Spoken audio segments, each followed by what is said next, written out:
Buenas noches, hermanos. Muy bien, estamos leyendo el libro de Jeremías.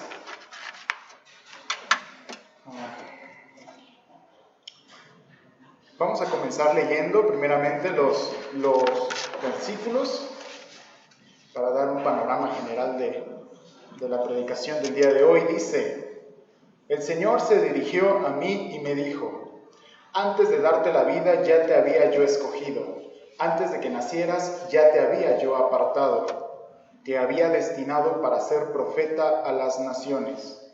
Yo contesté: ay Señor, soy un niño y no sé hablar. Pero el Señor me dijo: no digas que eres muy joven, tú irás a donde yo te mande y dirás lo que yo te ordene. No tengas miedo de nadie, pues yo estaré contigo para protegerte. Yo, el Señor, te doy mi palabra. Entonces el Señor extendió la mano, me tocó los labios y me dijo: yo pongo mis palabras en tus labios. Hoy te doy plena autoridad sobre reinos y naciones, para arrancar y derribar, para destruir y demoler, y también para construir y para plantar.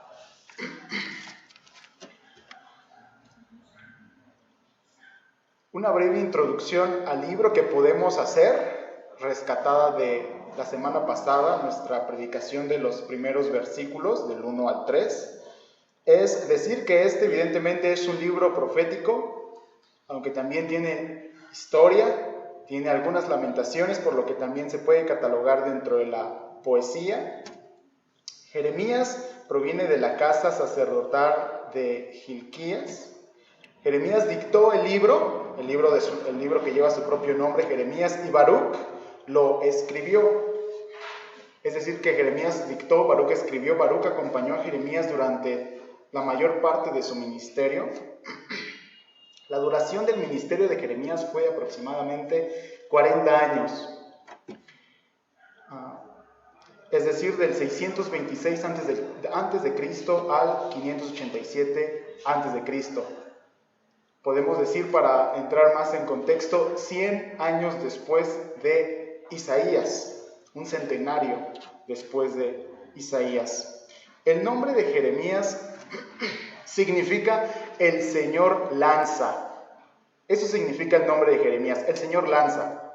Esto se puede entender de dos maneras: o bien que Dios lanzó a Jeremías dentro de un contexto social muy pesado, idólatra, o también que el Señor lanza juicio sobre su pueblo y sobre todas las demás naciones. Jeremías vio los reinados de Josías, de Joacás, de Joaquín y de Sedequías. Y comenzamos con estos dos versículos que dicen: el Señor se dirigió a mí y me dijo: antes de darte la vida ya te había yo escogido, antes de que nacieras ya te había yo apartado, te había destinado a ser profeta a las naciones. La porción de escritura que estudiamos hoy es conocida como el llamamiento de Jeremías, es decir, la vocación de Jeremías. Una vocación es algo a lo que uno está llamado a hacer.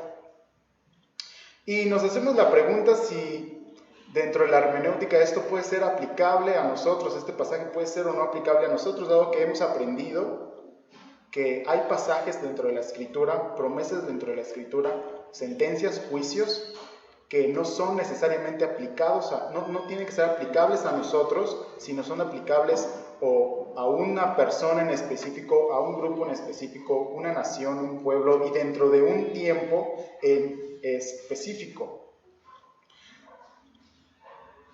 Dado que en muchos versículos se nos dice a nosotros que debemos de predicar la palabra de Dios, podemos entender que este pasaje, además de hermoso, y seguramente no es la primera vez que hemos escuchado de él o leído, es perfectamente aplicable a nosotros. Y obtenemos muchas enseñanzas de aquí. Una enseñanza de la que hablaba hoy en la mañana es acerca de la reencarnación. Hay algunas religiones que profesan que uno reencarna en la vida, que uno puede vivir su vida y al final va a reencarnar. Esto no solamente lo enseña el hinduismo, también lo enseñan algunas películas. Algunas películas que yo he llegado a ver enseñan que cuando uno muere, uno puede reencarnar. Dependiendo de su vida, uno reencarna o en otra persona o en un animal. Si uno vivió una buena vida, con buenas obras y fue dedicado a su religión hindú, uno puede reencarnar en una vaca, por ejemplo, o en un caracol.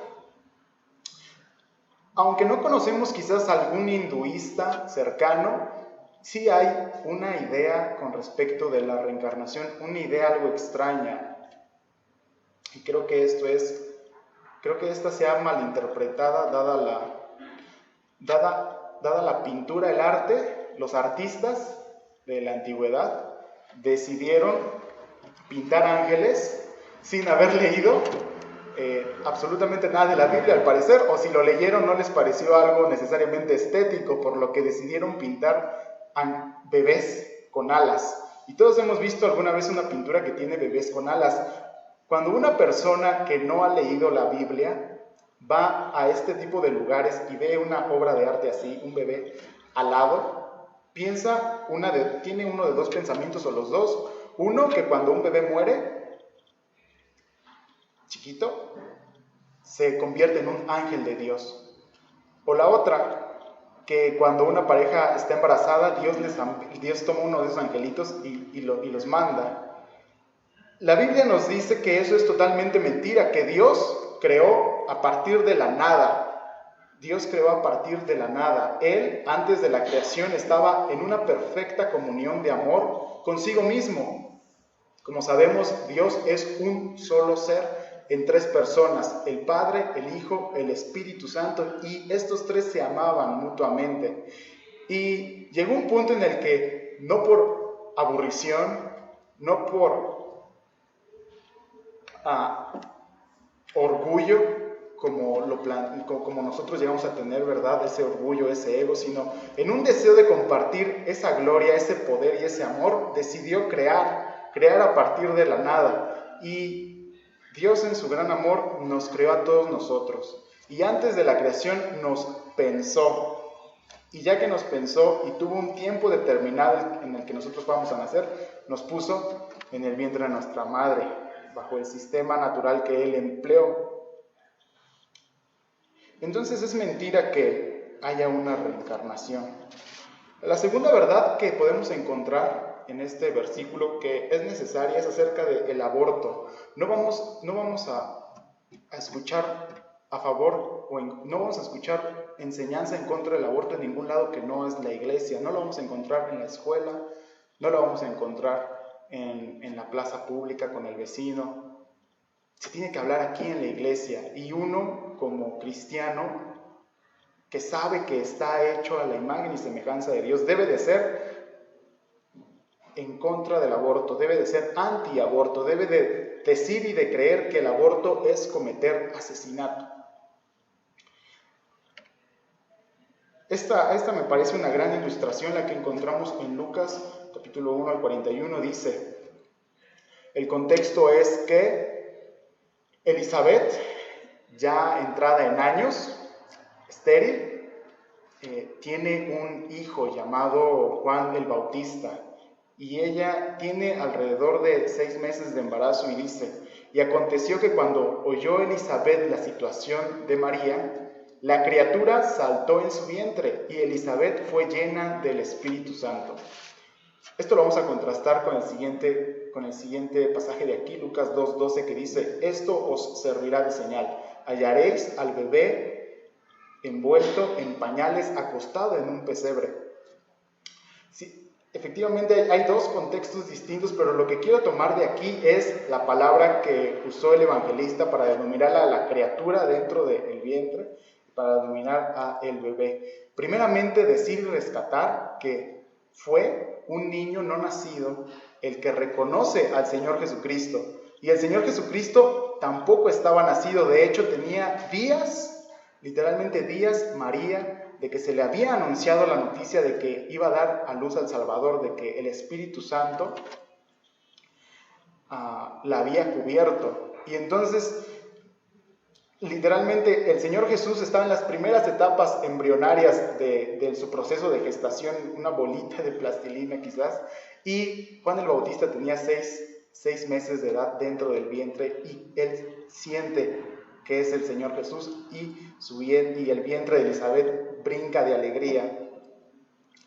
Y otra cosa que decir de aquí es que la palabra criatura, refiriéndose al feto en este caso, y la palabra bebé, refiriéndose a Jesús en el pesebre, es la misma palabra en el griego. Es la misma palabra que se designa en ese idioma original en el que fue escrito. Y recordemos que, por si fuera poco, Lucas es un médico. Entonces Lucas sabía acerca de lo que estaba escribiendo. Y una manera más poética y hermosa para entender esto está en Salmos 139. Todo Salmo 139 es hermoso, habla de la omnisciencia y de la omnipotencia de Dios.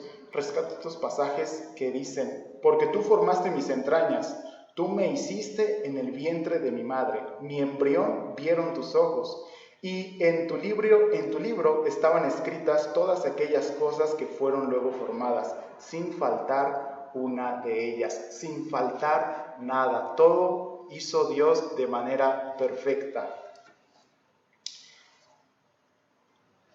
De manera que había cuando yo era muy chiquito, había un programa en el canal 11, después lo recordé, de un pintor gringo que tenía un afro y hacía cuadros al óleo y lo grababa, duraba unos 20 minutos el programa y estaba traducido. Y este hombre siempre daba la gloria a Dios, siempre bendecía a Dios cuando acababa, mandaba una bendición cuando terminaba su programa, y cuando estaba pintando hablaba de la creación de Dios. Y esa es una manera muy sencilla de hablar, es una lógica muy básica. Uno ve un motor y hay un diseñador del motor, hay un ingeniero detrás del motor. Uno ve una pintura y hay un pintor detrás de la pintura. Y uno ve la creación y debe concluir con esa lógica tan básica que hay un creador detrás de todo lo que podemos ver. Pero algo chistoso que ocurría con este pintor es que en ocasiones se equivocaba y él decía que era un happy accident, lo que se traducía como un error feliz. Él se le iba un brochazo de más y era tan habilidoso que componía, o sea, se equivocaba y lo componía, hacía un árbol, hacía cualquier cosa y le quedaba súper hermoso, pero él decía que eran happy accidents, errores felices. Y Dios no tiene errores felices, ni errores tristes. Muchas veces hay personas que tuvieron hijos no deseados, o incluso saben algunas personas que no fueron planeados por su familia. Pero hoy nos estamos enterando, y espero que tú ya lo sabías y lo hayas meditado en Salmo 139, no hay errores, Dios no tiene happy accidents. Dios formó, premeditó, predestinó todas y cada una de las partes de la creación. Nada sobra y nada falta. Su creación es perfecta. El argumento médico actual de la ciencia nos dice que el esperma tiene un ADN único y diferente en el planeta, y que el óvulo tiene un ADN único e irrepetible. Y cuando ambos se juntan, nace un ADN totalmente diferente, un ADN que jamás ha visto la historia. Eso nos dice la ciencia, que se considera vida. Entonces, como vemos, hay un argumento científico a favor de la vida, en contra del aborto, y hay un argumento bíblico en contra del aborto. En algunas religiones no se permite que las personas estudien ciencias, porque se cree que si una persona estudia ciencia se va a alejar de la fe, porque piensan en su mente que hay alguna falsa dicotomía entre la ciencia y la religión, piensan que no pueden convivir, y esto es mentira. Si la ciencia se lleva a cabo de manera ética, de manera profesional y de manera buena, científica, va a apuntar a Dios, va a apuntar al diseño inteligente de Dios. Y esta es la enseñanza hermosa que tiene Jeremías cuando fue llamado. Dios interactuó con Jeremías desde el vientre. Eso nos dice que Jeremías ya era una persona para Dios. Después seguimos con Gálatas 1 al 5. Son palabras del apóstol Pablo. Pero cuando agradó a Dios, que me apartó hizo desde el vientre de mi madre y me llamó por su gracia. Vean el paralelismo con Jeremías 1:5, que dice, ya te había yo apartado, te había destinado a ser profeta a las naciones. Observamos aquí entonces que Dios aparta, que Dios todo lo premeditó, que a Dios no se le escapó nada. Dios no tiene un plan B acerca de su creación. Dios no puede hacer, hay cosas que Dios no puede hacer, como por ejemplo aprender algo, porque Dios lo sabe todo. Y Dios hizo todo. Y entonces Dios apartó al apóstol Pablo y apartó a Jeremías. Y lo que nos está tratando de decir este versículo en nuestra aplicación es que Dios también nos apartó a nosotros. Dios nos planeó en su mente, sabía la edad que tendríamos, nuestra complexión y cómo llegaríamos a conocer el Evangelio. Profeta.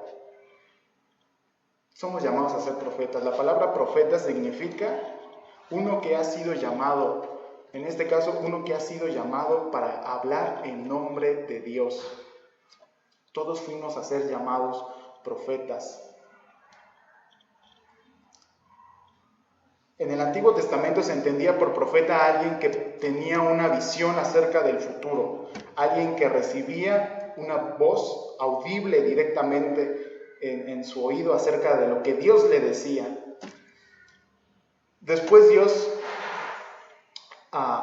se dejó de revelar, tuvo su máxima revelación en Jesucristo y se cerró la Biblia, y Dios ya no nos habla más de esa manera. Dios ya nos dejó todo lo que tenemos que profetizar dentro de la palabra escrita, y nos dice Primera de Corintios 4:3 que quien profetiza, dice exactamente, pero el que profetiza habla a los hombres para edificación, para exhortación y para consolación. De manera que nosotros cada vez que exhortamos, cada vez que edificamos o damos consuelo con la palabra de Dios, estamos profetizando. Eso es la profecía, y este énfasis sobre la profecía radica el resto de nuestro pasaje. Vean lo que dice el versículo 6 y 7. Yo contesté, ay Señor, son palabras de Jeremías, ay Señor, yo soy un niño y no sé hablar. Pero el Señor me dijo, no digas que eres muy joven, tú irás a donde yo te mande y dirás lo que yo te ordeno. Jeremías pone dos pretextos. Uno, que él es muy joven. Cuando Jeremías fue llamado cuando Jeremías recibe esta revelación, él tenía entre 20 y 25 años. De manera que él no es en absoluto un niño chiquito. Ya tiene una plena conciencia desarrollada. Entonces, lo que se refiere la palabra joven o lo que se refiere la palabra niño es a inexperiencia. Se refiere a que Jeremías no tenía experiencia, que era tímido. Y después también dice que no sabe hablar, es decir, él pone dos pretextos que Dios ya había escuchado con anterioridad. Por un lado, Salomón dijo lo mismo, dijo que él era muy joven. Un tipo de pretexto para no servir a Dios es que soy muy joven. Y otro, no sé hablar. Pero al final los tres sirvieron a Dios. A Salomón se le dijo, porque pediste sabiduría y riquezas te van a ser dadas, y sí, vas a servirme. Y a Moisés se le dijo, aunque tú no sepas hablar, para eso he llamado a tu hermano Aarón. De manera que no hay pretexto para no servir a Dios. Dios es un caballero con respecto de la verdad de la salvación. La verdad de la salvación, cuando nosotros nos comparten el Evangelio, nosotros somos libres de aceptarlo o de no aceptarlo. Dios no nos va a hacer una llave en la manita de puerco para que nosotros aceptemos eso. Dios deja un regalo en nuestra puerta y depende de nosotros si lo queremos abrazar en nuestro corazón o lo queremos rechazar. Pero si nosotros decidimos tomar el regalo de la salvación, entonces Dios nos ama tanto que en ese momento Él tiene un compromiso con nosotros. El compromiso es de perfeccionarnos, de hacernos a la imagen del varón perfecto Jesucristo. Y Dios para eso tiene muchas tácticas, maneras. Una de ellas es el servicio. Entonces Dios nos va a poner a servir. Y no hay alternativa. No podemos decir que no. Dios no acepta un no por respuesta. Lo vemos con Jeremías, lo vemos con Salomón y lo vemos con Moisés. Un ejemplo bien claro es el profeta Jonás. El profeta Jonás se le dijo que tenía que ir a Nínive a dar un mensaje. Y Jonás dijo que no iba a ir allá. Y Nínive estaba por allá y Jonás fue exactamente del lado contrario, desacatando a Dios. De manera que en el proceso un gran pez comió a Jonás y lo dejó en Nínive, a donde Dios le había ordenado que tenía que ir a predicar. Entonces, si ser joven o viejo no te descalifica para servir a Dios, mucho menos el predicar la palabra. 1 Timoteo 4:12 dice: ninguno tenga en poco tu juventud, sino sé ejemplo de los creyentes en palabra, conducta, amor, espíritu, fe y pureza. Ninguno tenga en poco tu juventud. Y Timoteo, a quien va dirigida esta carta, no era un hombre jovencito, era una persona igual más de 25 años, casado probablemente. Entonces la inexperiencia, el no saber hablar, el no saber muchas cosas acerca de la Biblia, no te impiden para predicar el mensaje que tú ya entendiste, que es acerca del Evangelio y del plan de salvación de Dios. Y luego, el versículo 8, no tengas miedo de nadie, pues yo estaré contigo para protegerte. Yo, el Señor, te doy mi palabra. Hoy gran parte de nuestras alabanzas musicales han hablado acerca del temor, de no temer a nadie. Isaías 35:4 dice: sean fuertes, no temas, su Dios vendrá a salvarlos. A Josué también se le dijo: esfuérzate y sé valiente. Y Jesús en Lucas 12:5, Él nos da una exhortación muy motivadora, porque Él dice: no temas a los que pueden matar el cuerpo, sino más bien a los que matan el alma. Ese es Dios, echándola en el infierno. De manera que Dios es el peor enemigo que la gente puede tener. De manera que no hay nadie en cuestión de saber castigar, en cuestión de hacer justicia, mayor que Dios. No hay nadie más temible mayor que Dios. Él está de nuestro lado. Y quien tiene a Dios, aunque vaya contra el mundo, tú y Dios son mayoría. No hay nadie más temible que Dios. Sobre esto último, no teman a Dios, de quien mata el cuerpo. Hay una anécdota que se originó en la iglesia primitiva. En la iglesia primitiva es lo que denominan los historiadores una era cristiana, donde estuvieron vivos los apóstoles y los discípulos de los apóstoles. Y hubo un discípulo de un apóstol llamado Policarpo. Policarpo fue el discípulo de Juan el Bautista. Y se dice la historia que Policarpo vivía en Roma, y Roma en aquellos ayeres era un enemigo del cristianismo. Roma condenaba la fe cristiana. Condenaba la fe cristiana porque decían los cristianos que Jesús era el Señor. Que Jesús era el Señor. el rey, el soberano, y Roma solamente tenía un único rey y un único soberano, el César. Todos debían rendir honor al César, no a Jesús. Y entonces Policarpo, de algunos 80 años, que para esos ayeres era mucho tiempo, fue interrumpido en uno de sus servicios por la escolta romana y fue llevado al concilio y fue presentado a la autoridad y se le dijo: he escuchado que predicas acerca de Jesucristo y tú dices de Jesucristo que Él es el Kaiser Kyrios. Kaiser Kyrios en latín es el Señor. Y aquí en Roma solamente tenemos un Kaiser Kyrios, que es el César, por lo que vas a tener que dejar de predicar eso.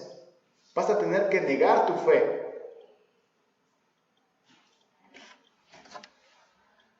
A lo que Policarpo dijo que no, firmemente. Esta autoridad desconcertada dijo: creo que no entendiste. Tu vida está en mis manos. Si no niegas que Jesús es el Señor y que el César es el Señor, te vamos a matar. A lo que Policarpo le dijo: he servido al Señor durante muchas décadas y Él nunca me ha dado la espalda. Yo no puedo dársela tampoco, por lo que voy a tener que negar su petición. Perfecto. Prendieron el fuego, pusieron a Policarpo y ardió en llamas. La historia dice que el fuego no consumió a Policarpo, sino que fue un hombre que le clavó una estaca en el corazón, y dicen que tanta sangre salió de su corazón que apagó el fuego y Policarpo murió.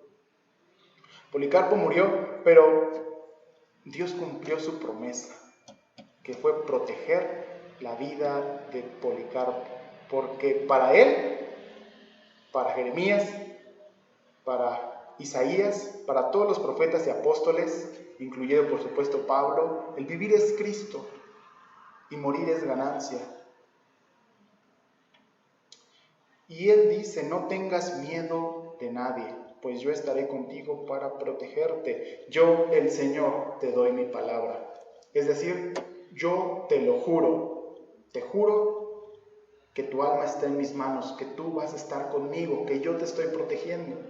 Otra manera de decir esto, te lo juro, para entenderlo, es que muchas veces nosotros, cuando hemos estado platicando con alguien y esta persona que viene a nosotros en verdad quiere que le creamos, dice: te lo juro por mi jefecita, te lo juro por lo más preciado que tengo, que es la Virgencita de Guadalupe.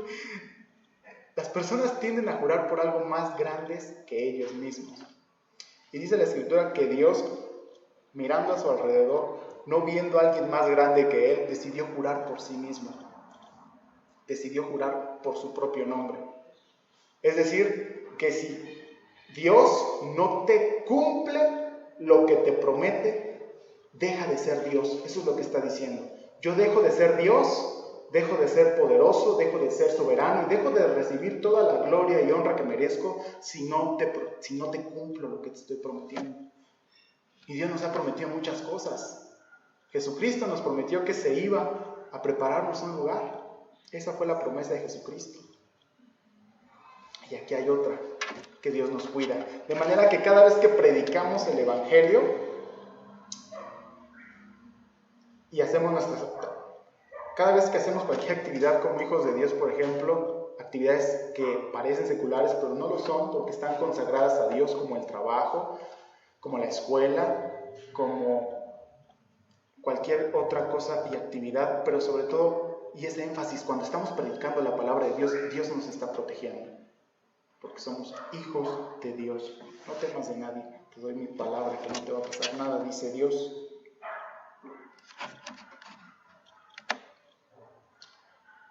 Y versículo 9 y 10 dice: entonces el Señor extendió la mano, me tocó los labios y me dijo: yo pongo mis palabras en tus labios y te doy plena autoridad sobre reinos y naciones, para arrancar y derribar, para destruir y demoler, y también para construir y para plantar. La expresión aquí utilizada que dice: y entonces Dios extendió su mano, y tocó mis labios. Es una figura que encontramos en Proverbios 10:11, en Daniel 10:16 y en Isaías 6:7. Y con esta expresión Dios nos está diciendo que quita la culpa y que esta palabra que nos está poniendo santifica a la persona. Y no solamente la santifica, sino que le da autoridad. Actualmente llega a ser un poco difícil ir en contra del testimonio de un policía y aún más difícil ir en contra del testimonio de un notario público, porque el Estado le embistió de algo que se llama fe pública. Y la fe pública consiste en que lo que uno dice como un notario es realidad, pasó, es un testimonio fidedigno, tiene autoridad esa persona. Y nosotros, dice la Escritura, cada vez que utilizamos la palabra, tenemos esa autoridad, cada vez que la estamos enseñando, cada vez que estamos exhortando, edificando, dando consuelo, tenemos esa autoridad, no por nuestra propia fuerza, ni por nuestra propia carne, ni habilidad, ni talento, sino por Dios, por el Espíritu Santo que Dios puso en nosotros. Esto es importante dentro de la iglesia, pues en ocasiones un anciano o un pastor, también un maestro o un hermano puede llegar a corregirnos, puede llegar y nos puede corregir, nos puede decir que algo, que esto o lo otro estuvo mal, y uno puede decir, bueno, ¿con qué derecho viene a hacerlo? Con la autoridad que le da la palabra de Dios. Es por eso importante respetar eso, porque la palabra de Dios da autoridad. Y vamos a estos últimos párrafos sobre reinos y sobre naciones. El ministerio de Jeremías se extendió no solamente a su pueblo, sino a todas las demás naciones. Nosotros también hemos sido llamados a ser profetas a las naciones.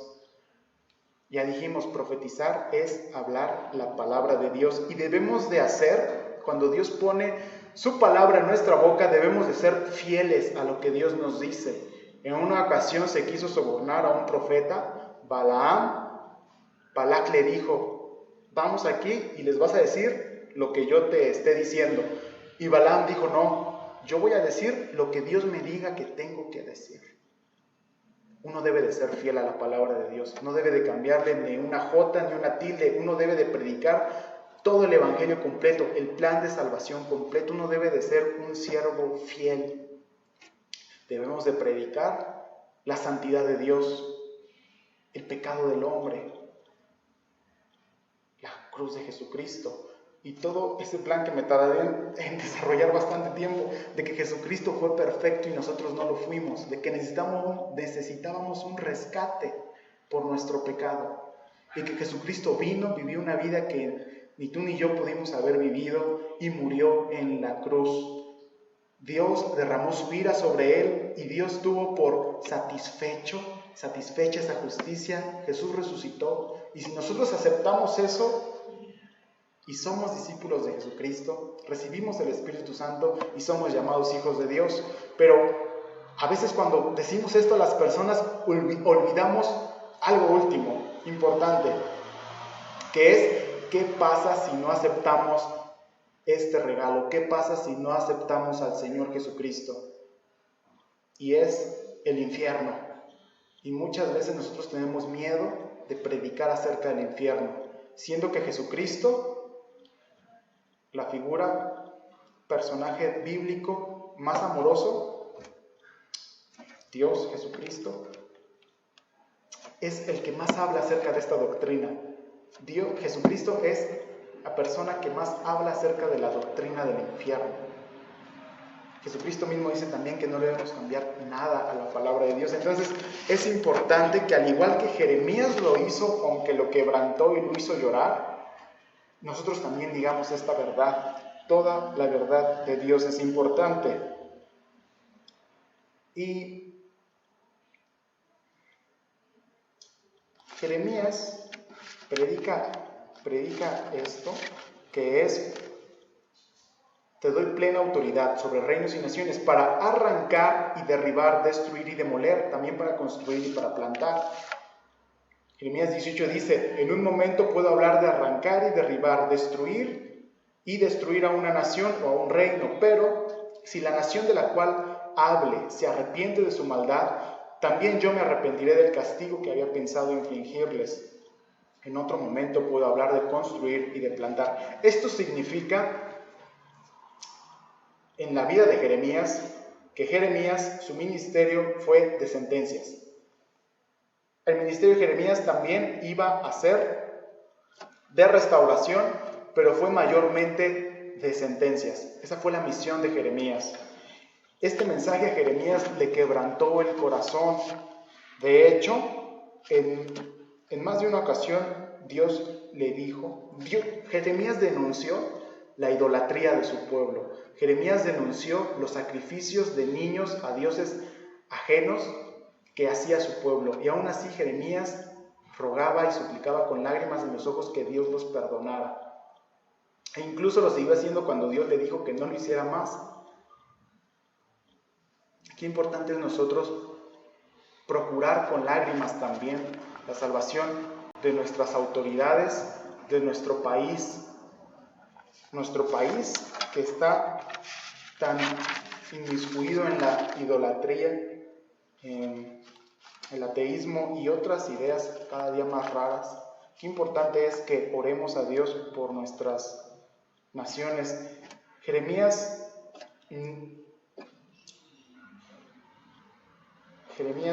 se le conoce de hecho como el profeta del llanto, porque siempre está llorando, quejándose con dolor acerca de esto. Jeremías no fue un hombre poderoso como Elías, sabio como Isaías, elocuente como Ezequiel, sino que fue un hombre tímido y un hombre frágil.